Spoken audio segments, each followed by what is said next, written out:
the next day the directors will go through and go, well, we're not doing any of that. Because it's just not possible. I mean, based on like just the budget we have and the nature of the show, like there's only so much we can do. But pretty much every week, some level of that happened. We'll be like, well, how are we going to do this? Like this is crazy. But yeah, a lot of this is super fun, man. Like the Liberty Bell stuff, like anytime you incorporate anything like that, it's super fun. Man, I'm trying to think. I just think stuff like the Liberty Bells was coming to mind in particular. I thought that was really cool, and also had the thought of how they're going to do it, but that one they actually managed to pull off. Yeah.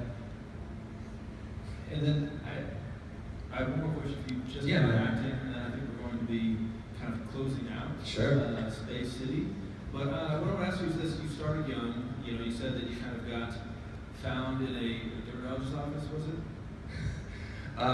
Yeah, my mom was in a dermatologist's office with my sister and had my picture with her and got into a conversation with a lady who said she was a manager and handed this woman my picture and said, here, my son wants to be an actor, and it kind of went from there. So pretty much as close to like the dude with the cigar pointing to someone saying, I'm gonna make that, hey kid, you wanna be in the moving pictures? Like it was as close to that as you could get. So moms, you are always prepared. That's why you are moms.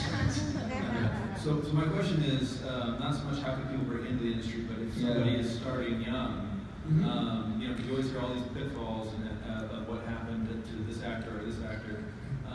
What advice would you have to young people kind of either trying in the industry or actually starting in the industry? Yeah. Well, first and foremost, just make sure you're doing it for the right reasons, and I think you'll know if that's the case or not. I think your instincts will tell you if this is something you feel like you have to do, if there's something you feel like you need to express. The thing that's great about the industry now is that because things are so kind of spread out. I mean, power used to be so centralized. There was like the 3 major networks and the major studios, and that was and you had to kind of break into that world. You don't really have to do that anymore. There's so much content. There's so many ways to fill that content.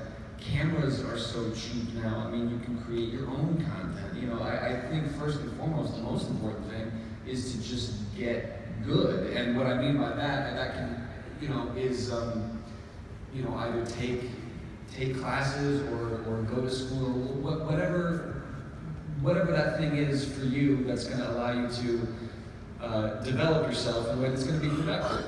Because ultimately, I mean, it's so funny, everyone comes to LA and they're like, well, how do I get the opportunities? How do I break in? And I'm going, well, an opportunity is not going to do you any good if you're not ready for it. So develop your craft. I was in an acting class for a year before I even thought about actually trying it professionally.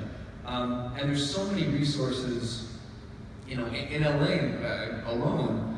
There's websites where people literally will post that they need an actor for their short film or their student film or their YouTube film or whatever it is. And then that's when you can start to get experience that way. There's also I highly recommend for people who already live not in LA to develop yourself in smaller markets, get into the theater scene, get into whatever it may be. There's a million ways to go about it, but do it for the right reasons. Develop your craft. I mean, really, the priority should be to get good at what you do rather than to get successful at it, because the success is going to come from being good. And try to keep a good, even-keeled perspective as much as you can. And because it's a grind. I mean, I've been at this for 18 years, and as soon as I get back to LA, I am right back at square one as if it's my first day acting again. Now, granted, I have a little bit more, I've built relationships with people, and I have work experience, and I have these other things behind me, but for all intents and purposes, I'm right back out there with everybody else just trying to get some work, and that's how it is. So yeah, you know, don't do it unless you feel like you have to do it. If you feel like I mean, it's kind of a cliche, but if you feel like you have a choice to do something else, because it's too competitive, it's too much of a grind, it's too, like, you know, the unemployment rate amongst actors, I think, is 95% at any given time. I mean, you know, a good year for me is like 4 jobs a year, maybe. I mean, if I'm not like on a TV series, so it's a grind. But at the same time, if it is what you love to do, if it is what you're passionate about, and you feel like you have a drive and something to express, then you have to go for it. There's no choice, and you'll do whatever it takes to be able to express this thing that needs to be expressed. And if you have that, then frankly, it's your duty to do that, because if you think